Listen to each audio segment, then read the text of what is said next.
ទូចនាងច្បាំងខ្មែរត្រូវតែឈ្នះខ្មាំងប្រវត្តិសាស្ត្រប្រហាគុំសុខ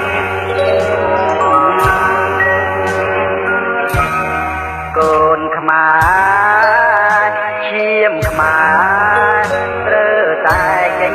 មុខសាងសន់ទេសុខគុំលួងគេ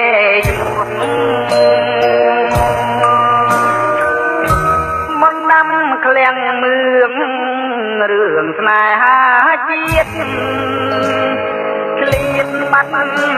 ស្លាប់ទៅនៅគេកេតណា